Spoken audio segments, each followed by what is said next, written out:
Hello, friends. I'm Dr. Renee Harmon, author of Surfing the Waves of Alzheimer's, Principles of Caregiving That Kept Me Upright. It's a memoir about my husband Harvey and his time with younger onset Alzheimer's disease. And if you've been following me for any length of time, you know I enjoy hiking alone in the woods. And last week I did an 8-mile hike in our nearest state park, and it was wonderful. And I didn't even encounter another human being until the very end of the trail when I was making my way out of the woods. Many people have asked me if I feel safe hiking alone, and I do. I know that there are some dangers. I could injure myself, I could become lost, I could encounter poisonous plants or animals, and all of these things have happened to me, but not to the point that I was ever truly scared. Probably the scariest thing is being lost, and but that no longer is really much of a worry for me since I've downloaded the app All Trails onto my phone. It follows me, so I can follow myself on a trail map to know exactly where I am if I miss a turn or if I stray off the path. There's even a downloadable version where I can download a trail map and then follow myself on that downloaded version if I'm going to be in an area without cell phone coverage. I even wrote a blog post about a year ago about a time I became lost, and I'll post a link to that video in the description of today's.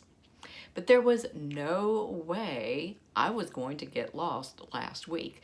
This state park has trail markers that are colored and numbered every quarter mile. So for instance, if I had injured myself or if I was out past sunset, I could call the ranger and say, for example, I'm on the white trail headed west and I just passed trail marker 37. It's great peace of mind. And their downloadable map even has these trail markers on them so that I can plan a hike and know exactly how far it's going to be. The ancient Romans were the inventors of the milestone. These were actual numbered stone pillars placed at 1 mile intervals along a roadway. And our mile markers on interstate is the modern day version of that. And the trail markers that I encountered last week are tailored specifically to the needs of the hiker. And now we use the term milestone to denote great accomplishments or even just everyday events. So there are developmental milestones, first car, first job, retirement. The list is endless.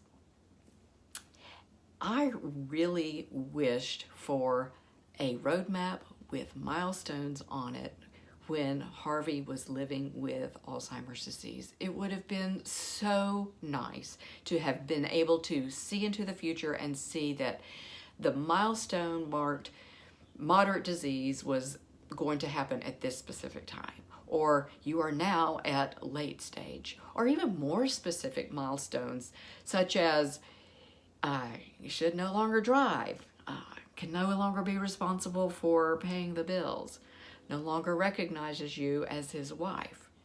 But of course, Alzheimer's disease does not work like this. There's just no way that we can plan a specific timeline for specific milestones of loss that will occur. I just navigated by instinct and with love. Friends sometimes would direct me back onto the path if I strayed and was doing something that wasn't helpful. But I learned how to trust that instinct well enough to stay on the path. But I, like most caregivers, I floundered a lot, not knowing if what I was encountering was a new milestone of loss or if he was just having a bad day. In my memoir, there's an exercise that asks readers to plot out a timeline and put specific milestones on it. It's a way to step out of the moment and gain perspective and see the whole picture. And this way you can, from that vantage, you can see each of the milestones and grieve them or honor them for what they are. Thank you. Be well and keep your balance.